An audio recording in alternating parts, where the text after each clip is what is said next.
The first part, number 2, is your curse. An anti-curse is adding one not.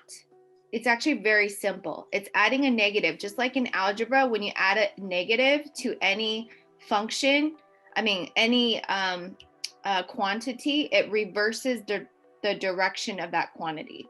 So if I have $2, I'm in the positive, but if it's negative $2, then I owe someone $2, or I lack, there's like a debit, right? So I owe debt. So the idea of a not inside, like a simple statement of not, is equivalent to an algebraic negative. It reverses the function. And so when you're looking at producing an anti-curse from a curse, you're adding a literal not to the statement. And then when you go back to grammar and interpretation, you went from no one trusts me to not no one, not even, and a negative and a negative is a positive. So then you're now back to everyone trusts me, even myself. This statement right here, the people around me trust me and I trust myself, is the same kind of fierce, crazy faith that Eve had when she bit the fruit, when the snake said to her, you will surely not die. Her faith in action inspired God to transform the serpent's trick, you will surely not die, into God's treat, you will surely not die. Which means that at the moment she bit, it was untrue, technically. In the present perfect presence of when she bit that apple, it was technically not true. She was dying. The minute she bit the fruit, she was dying. Okay? However, the faith that she had in God's goodness transformed in a time positional displacement, the reversal. So at the same time she was dying, she also initiated the beginning of the anti-curse, which is the beginning of the ending of death itself. It's very paradoxical. So what I'm trying to say to you is this. At the moment you are reading this, the people around me trust me and I trust myself. Even you saying it right now, technically, it could be that people actually don't trust you.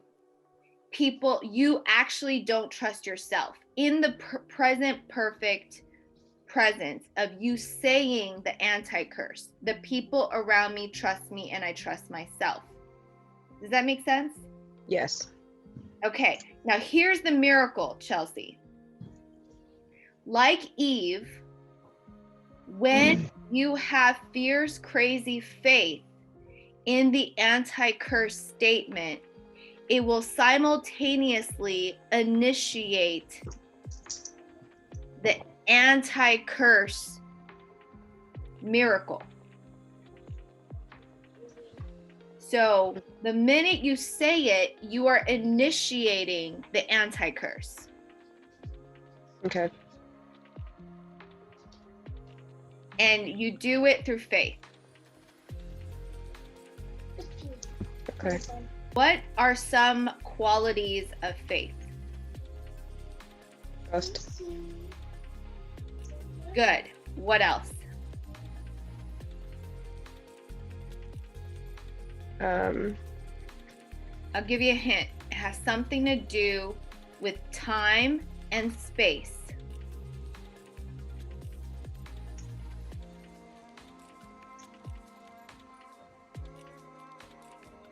You threw me through a loop on that one.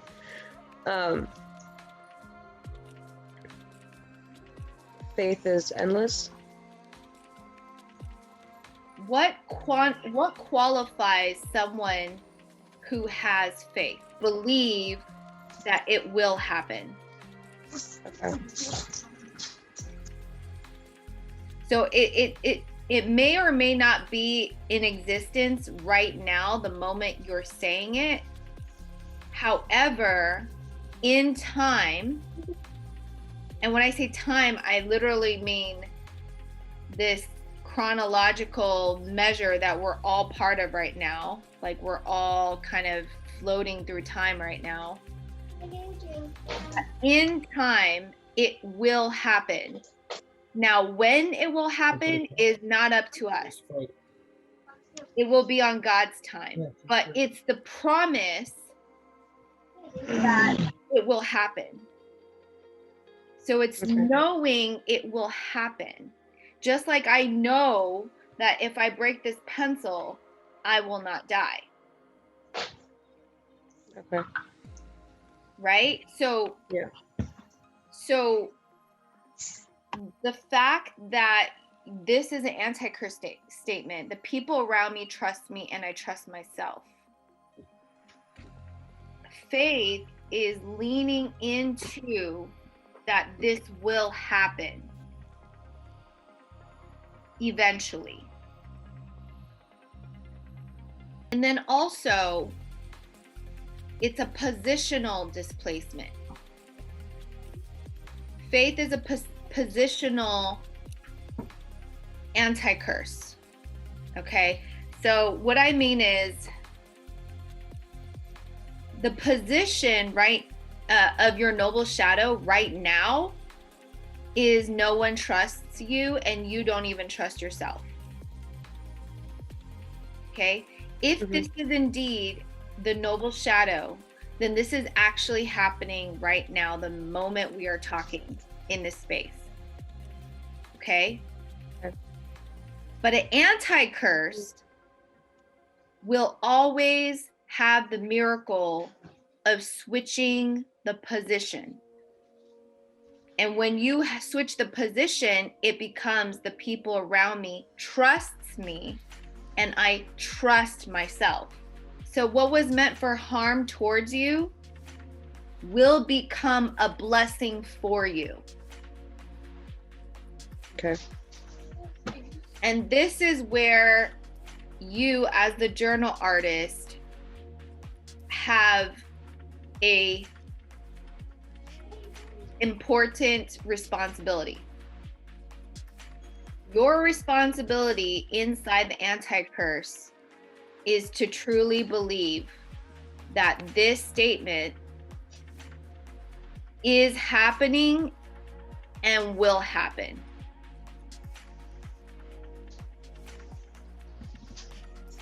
You are shifting from the carnal shadow eye to the spiritual love's eye, specifically God's love for you. So you're going from shadow to love. You're going, and specifically God's love for you. Okay. Yeah, because I want to just preface that when Eve experienced the miracle, it was on God's blessing. She just acted in faith, and then God basically responded. It's a, you know, relationships is like a give, like it's like I do this, you do this. I do this, you do this, right? I do this, you do this. So it's almost like, here's the opportunity for the anti-curse, and then this is like you responding, okay, I'm gonna believe in it on faith. So faith that it will happen, even though it's not happening right now. Faith that it is a blessing, even though right now it's a curse. Okay. And that's faith. And the reason it's called an anti-curse rather than just a blessing is because an anti-curse integrates the shadow. It acknowledges the curse and it opposes it. It acknowledges the shadow and it integrates it. Obviously, after COVID, when we're able to do more in-person events, we could have merch and, you know, even pencils and pens. Sense. For example, in here I put diaries and journals, and I put like proceeds go to our fight against depression. I don't, you know. And this might be very relevant to what you're doing on social media or just in general, good to know research. His research basically said that people with higher emotional intelligence, or EQ, meaning people who are very attuned to their inner conscious state, those people have higher levels of self-esteem.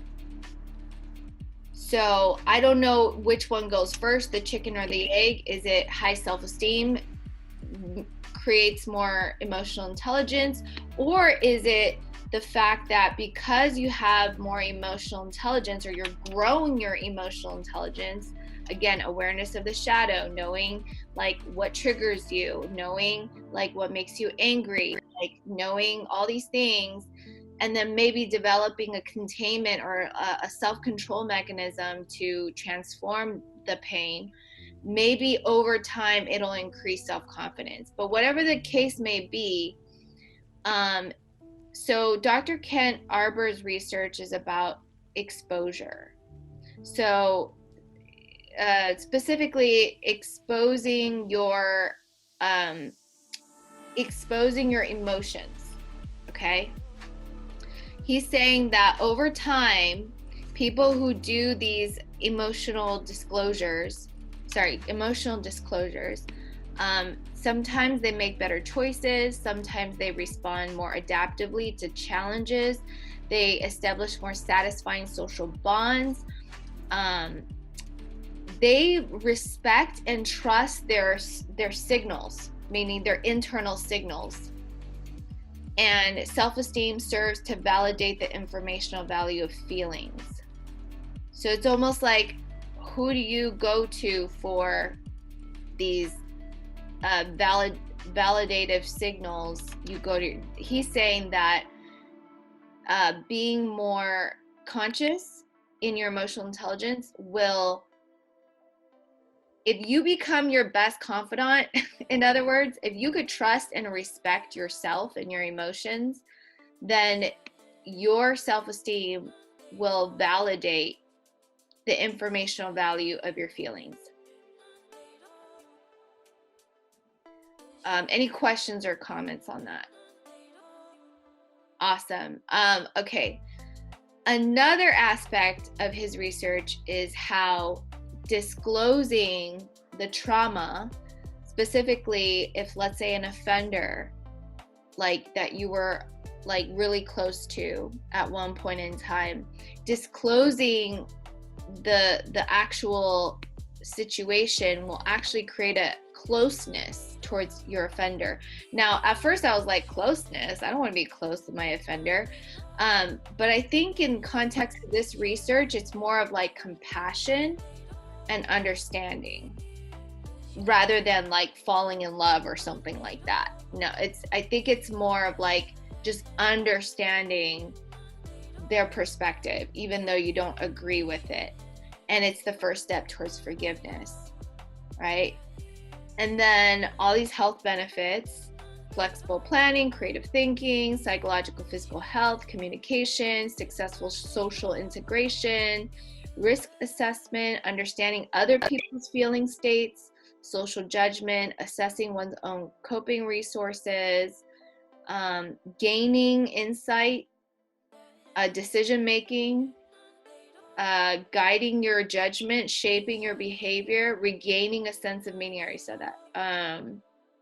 Let's see, handle crises better, overcoming feelings of hostility, reducing depression, anxiety, heightening your self-esteem, improve life satisfaction, alleviating hostile emotions, may even promote physical health. Let's see, self-perception advantages, releasing people from demoralizing role of victimhood and its attendant passivity, and depressed morale. So, and here's another few hashtags: self-esteem, affect as information. Now, when they say affect, they mean like your valences, meaning like what is causing positive emotions, what's causing negative emotions. So triggers that are triggering positive and negative emotions, and how that affect is also informational. It's informing you on your whatever it is. So this is great because in Act 2 of our program, it's about being mindful of your outer world so it can inform you on your true and false pursuits. So in this way, this is directly aligned to Act 2 of our program.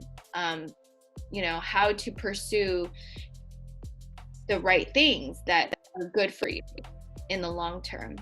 Judgment, perspective, self-insight. Let's see. Oh, I like this. Early warning systems. Like your emotions can create an early warning system.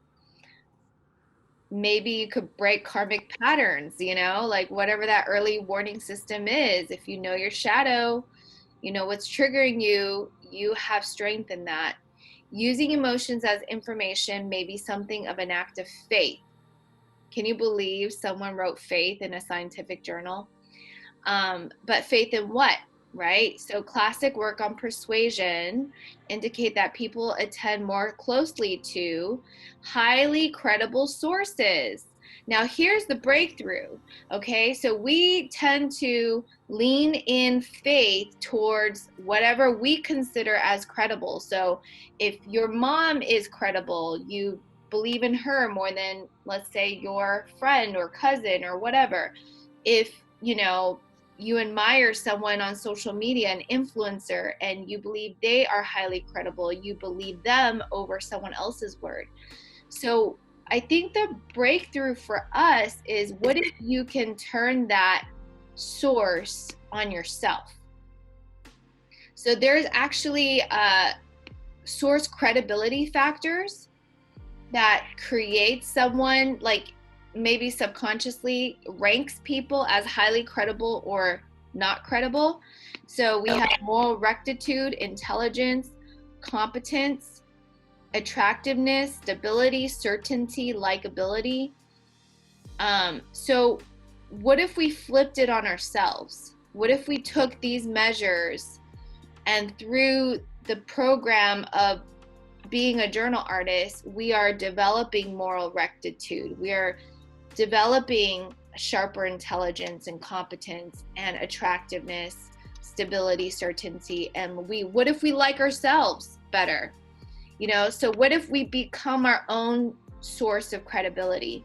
So then if emotions are persuasive messages from the self to the self, they are also subject to the same source credibility. So that's what Dr. Kent Harber is saying. He's saying if we're looking to have faith in people, places, and things, external validations based on these factors, why can't we develop ourselves from the self to the self, that the subject to the same source credibility? People are more likely to use their emotion as information if they have high self-esteem. And that's so important because I hear this trending everywhere. People want to discover their inner voice. They want to strengthen their inner voice. They want to be gaslit resistant, right? Like we want to be gaslit resistant.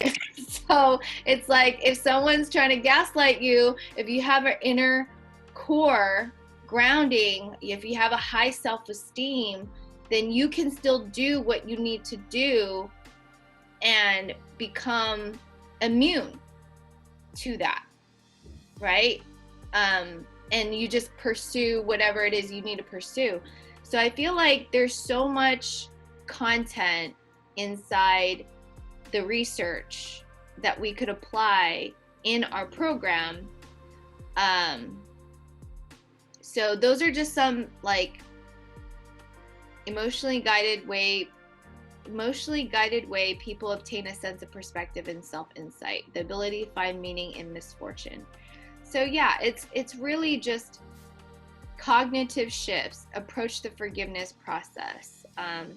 So yeah, like it's just really good all around. I feel like we're on the mark.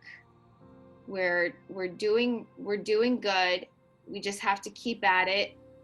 I feel like when I was going through the research, it was already affirming what I had already started doing inside the program, inside Act 1, 2, and 3. I just felt like a breath of fresh air to see it from a scientific perspective on it. I've always had a hunch because it's helped me tremendously. And, you know, I mean, maybe I'll let Tamara and Katie share, because I know aside from me, Katie and Tamara also published your book. So I just love to give the floor to Tamara or Katie and just share on like, what has your insight been since you published? Have you gotten back and reread some of it? Has it given you a stronger voice? Like what is the whole process from like when you first started journaling with us to when you published and released it? I guess for me, I would say it definitely has given me a stronger voice, at least in writing, in terms of just how to analyze what I've written, both in the present tense, but also think about it in the future tense. I have not gone back through my book yet and looked at it. I don't know, I've been putting it off for some reason. But I would say, yeah, it's very validating also, like when I go through other people's journal entries and I see myself quoted in them, and it's like, oh man, that's a cool feeling. Just to know that someone else has, you know, taken my words and found some sort of meaning in it. Even if it's not the meaning I intended it for, they saw something in it that maybe I couldn't see myself. So I don't know, at least from like the small amount of feedback I've gotten back from my book, like some people have said, you know, I haven't heard anxiety talked about in this way, or, you know, just that sense of, you know, being able to talk about it in, you know, my own unique way has been really helpful to some. So I would say it's definitely an encouragement. Awesome. And then Katie, question, if you don't mind you could say skip, or you could attack this, because I'm going to ask you a deeper question. You know, you mentioned anxiety. What was your anxiety like before you journaled, and how has your anxiety been, not improved, but maybe improved, but also how has it made any difference in how you reacted to the same thing, the same challenge after you've published? I would say definitely now my first response is to actually go and journal.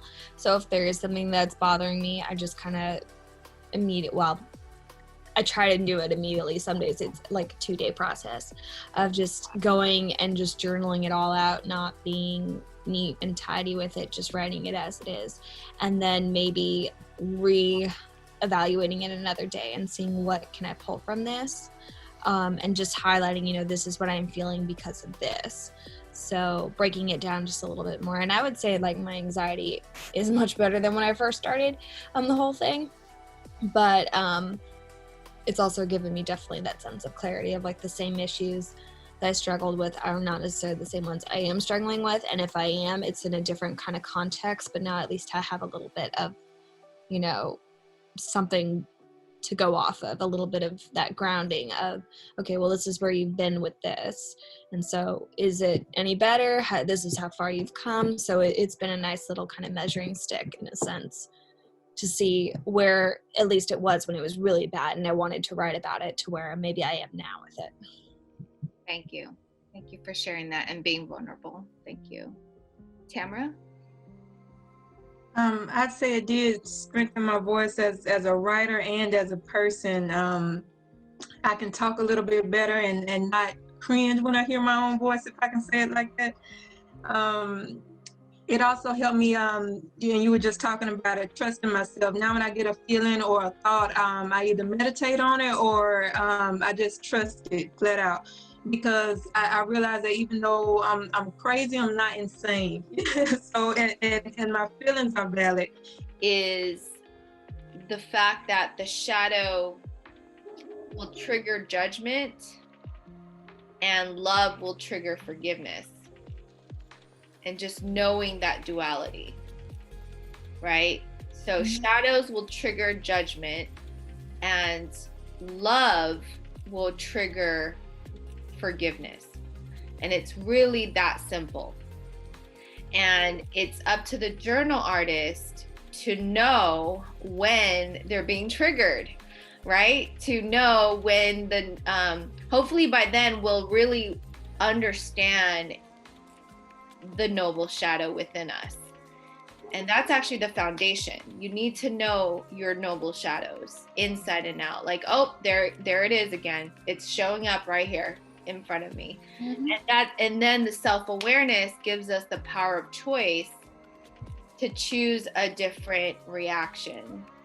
And so this is really about what happens when the noble shadow triggers, inflames judgment within us. So when judgment shows up in our atmosphere within, what can we do about it?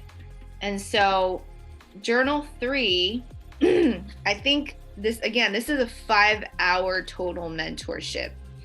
So it's going to go first into the lesson of grace, and the first foundation is God's grace. So that's actually very important to know, that grace is not something we earn or deserve, and it's something that's been blessed, a gift to us that's readily available for the giving. So no one's better or more special or more deserving than the other, because according to scripture, in the eyes of God, the sin, the degree, intensity of sin doesn't matter. We all sin, right? So it's the idea that grace is readily available to anyone who asks for it. And this is where we kick in. It's like, we got to ask, because God respects our divine will. So if we don't ask, how awkward would it be, Viviany, if I just suddenly showed up, sent you a bunch of stuff that you didn't ask for? Yeah, it would be very awkward. Right? Like, you didn't ask for it. You didn't want it. And I just started sending you a bunch of random stuff. Like one minute, my old books, maybe some other, my old photos, it's like, what? Actually, that reminds me of a phrase my grandmother says a lot. She always says, don't ask for patience, because God is only going to give you more tests to test your patience. Sorry, that's funny. Yeah, she always says that, because we have this saying here in Puerto Rico, like, ay señor, dame paciencia, which is, God bless me with patience. And grandma's always like, don't ask for patience, because he's just going to give you more tests. Well, I'm glad you brought that up, because that's going to set this conversation up for the next thing I want to show you. It's the idea of what a test is and why tests are awesome, even though at the time it sucks. Yeah, awesome. Plus, if you're gonna write, you probably do want more conflicts and incidences. Not that you're looking for it, but it's good that, if you're asking for the right things, God will definitely honor it, and he'll do any kind of way for you to get that lesson to move on to the next level, whatever that level is. So the 3 methods of journaling. The third is scene building, incident building, and dialogue. That's all it is. Writing in the third is just what happened, who said what. That's it. Like, your Harry Potter books, your, Twilight series, they're all just action and dialogue. And if we could get to that part as journal artists, to start journaling into that level of layering the first and second voice, the inner outer voice, through scene building and dialogue, then this is going to prepare you wonderfully for the Divine Comedy. So journaling the third, I would say, scheduling the mentees on, let's say, do it at least 40 times, right? To it's wax on, wax off. It really is, you know. The way I journal now is all in the third, because I'm practicing how to get it. I just want to write well in the third at this point. That's storytelling. Storytelling is the ability to write scenes and write dialogue. That's it. That's a storyteller. And that's show, not tell, right? And so we're getting the journal artist in the third act, the structure to start practicing how to write well in the third. And it's honestly cathartic, really, because when I journal in the third, I'm already depersonalizing the way I did in the second. I'm already being able to have more compassion for other characters in my story, because and then I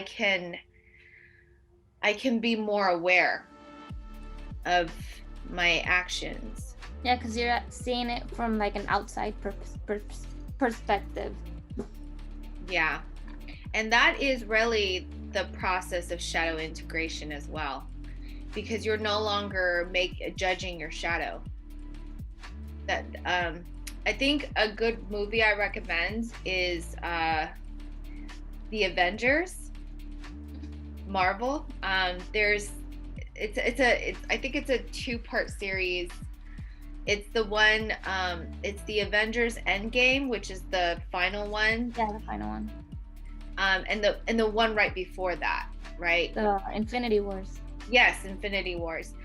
The reason I want you to pay attention to the Hulk, actually, because, you know, he has 2 sides, right? But at the end, he's able to integrate his shadow, and it's quite obvious how he was able to do that. He'll tell you his secret in the last movie, Endgame. So, you know, just giving you a little teaser there. I've already seen it. I know he works with both sides of him. Yeah. So do you remember the scene where he was at the coffee shop or the like Denny's thing? Yeah, well, he said he used the brains, and I don't know what it was, but yeah, he was basically Hulk inside Mark Ruffalo. Right. But remember how Ant-Man was like, how did you do it? You remember what he said? He said something about having both humans like work together, no? Close. I don't remember exactly what he said. Well, here's the kicker. He said he started seeing Hulk not as a monster. Yeah, okay, yeah, now I remember. Yeah. He started humanizing exactly Hulk. The Hulk, yeah. Yeah, so it's almost like having compassion for your shadow is the key to integrating it. Well, you know, I always have to say, you have such different ways of describing things, because even in the producer's playbook, how you describe about Batman and the Joker, it makes sense to me because I've seen those movies, and now that you're expressing it as if it were Hulk, it makes it very easy to understand. Yeah. And this gives me confidence that this will work. Like this Act 3 program will work to help all of us integrate our shadows. From me, it was just me and my team inside the physical space of Los Angeles. But Volume 3 is different. Volume 3 is Amy from Boston, Aura from Northern California, and myself from LA. So this is our first great experiment of fusing different stories from different localities across the United States. And because I interviewed Marlena is coming from LA. But Amy interviewed Elsa Kennedy, and Elsa Kennedy is from Boston currently, or maybe not. Somewhere in the East Coast. And so if we were to do showcases in the future, the idea is we can have people after quarantine find a local spot where they could perform, bring people. Again, you saw in our video, they would do the same. It would be the same format. It's like TED Talk, right? When we think TED Talk, we think the same format. So we would create a showcase in the same format. It would be artist performances, audience journaling, part 1. Part 2, silent auction, networking, whatever you need to do during that space of break. That's our break, our intermission. And then to cap it off, the open mic spoken word portion where people emote from their journal entry that they've written.